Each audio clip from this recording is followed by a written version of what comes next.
Assalamualaikum Bre, selamat datang kembali di Guru Gembul Channel. Hari ini tanggal 9 Januari 2026, hari Jumat, harus kita tandai di kalender kita sebagai gerbang menuju Perang Dunia Ketiga.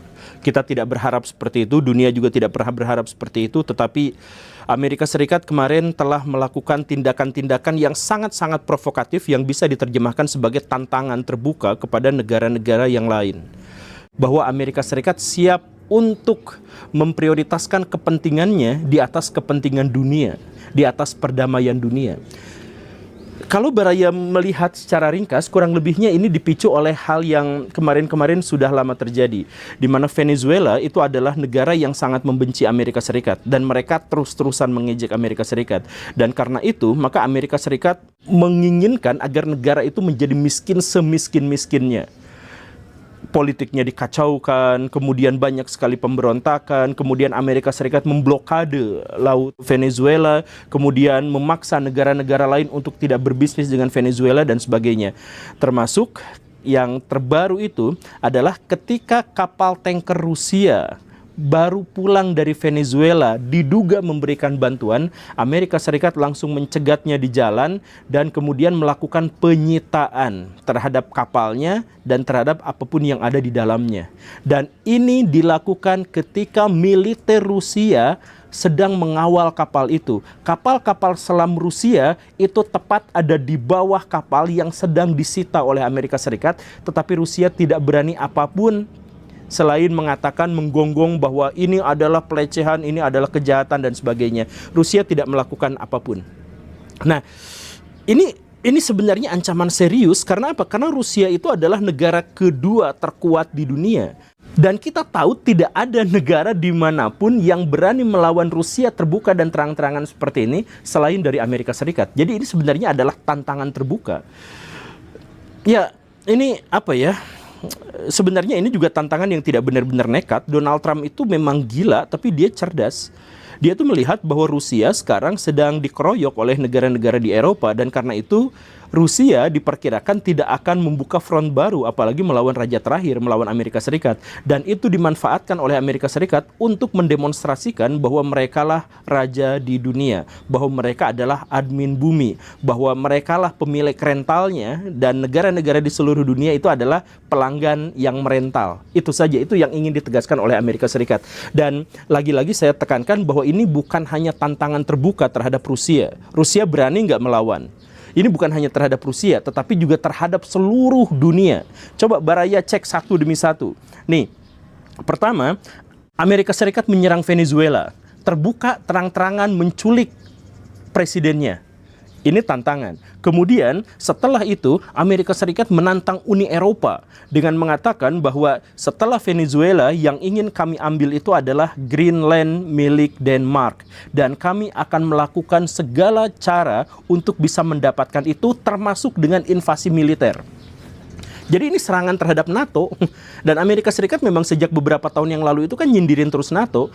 Amerika Serikat itu ada di dalam NATO, tetapi Amerika Serikat mengatakan tanpa kami, tanpa Amerika Serikat, NATO bisa apa? NATO punya apa?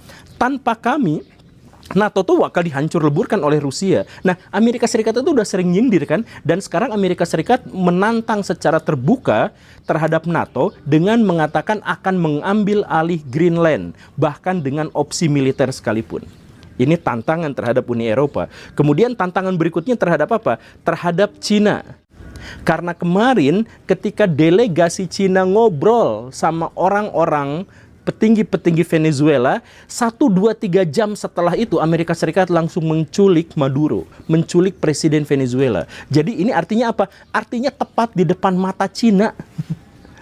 Dan setelah itu Amerika Serikat gak selesai. Amerika Serikat juga menantang dunia dengan mengatakan, setelah ini kami membuka opsi serangan terhadap Kolombia, Kuba, Iran, dan Meksiko. Meksiko tetangga sendiri itu langsung dikatakan kami membuka opsi untuk melakukan serangan kepada negara itu. Venezuela sudah kami tetapkan untuk menjadi negara yang akan kami urus, dan semua sumber dayanya sudah kami miliki. Nah, kemudian negara-negara berikutnya yang tadi itu juga akan kami miliki. Apa alasannya? Sesederhana dia mengatakan bahwa Ini demi kepentingan nasional kami dan kami memprioritaskan kepentingan nasional kami. Gila gitu. Serangan terhadap dunia dan pernyataannya sesombong bahwa ini demi kepentingan kami. Dan bukan hanya terhadap dunia, tetapi juga terhadap organisasi pemersatu dunia, yaitu PBB. Amerika Serikat kurang dari 24 jam sejak video ini dibuat, itu mengatakan bahwa kami akan keluar dari PBB dan 66 organisasi globalis. Semuanya. Dan lagi-lagi mengatakan kenapa seperti itu? Karena PBB tidak sesuai dengan kepentingan Amerika Serikat. Dan kemudian mengatakan kami itu lebih dibutuhkan oleh PBB daripada kami membutuhkan PBB. PBB itu nggak penting buat kami gitu. Kan begitu. Dan akhirnya coba PBB tanpa kami bisa apa? Gitu. Makanya sekarang Amerika Serikat nantang PBB. Kamu mau berdamai dengan saya dan menyetujui semua kepentingan-kepentingan saya, atau saya keluar dari PBB dan semua anggaran yang diberikan kepada PBB itu akan hilang sama sekali. Nah, jadi tantangannya kepada dunia, kepada musuh-musuh lamanya, termasuk Rusia, Cina, Iran, dan sebagainya. Kemudian tantangan kepada PBB sekaligus terhadap Uni Eropa dan sebagainya. Ini gila. Ini lagi-lagi sebuah penegasan bahwa Amerika Serikat sekarang masih superior. Dan ini khususnya buat Baraya kemarin yang komen di video saya. Kan banyak di antara komen-komen itu yang mengatakan, Guru Gembul kenapa berpihak pada Amerika Serikat? Amerika Serikat itu lemah. Mereka itu sama sekali tidak hebat. Mereka itu hanya memanfaatkan pengkhianatan di dalam Venezuela dan sebagainya. Baraya begini ya, kalau Baraya mengambil kesimpulan, tolong kesimpulan itu diambil berdasarkan realitas, bukan berdasarkan keberpihakan. Hanya gara-gara Amerika Serikat Baraya benci, bukan berarti Amerika Serikat itu menjadi lemah gitu. Kan kita tuh banyak di antara kita yang pikirannya itu sesederhana, kalau bertentangan dengan pemikiran saya, berarti dia salah. Kalau sebuah negara atau pihak itu diremehkan sama saya, maka dia memang benar-benar lemah gitu. Kalau satu pihak tertentu itu menyatakan sesuatu yang bertentangan dengan imajinasi saya, maka dia itu pasti memang tidak akan terjadi gitu.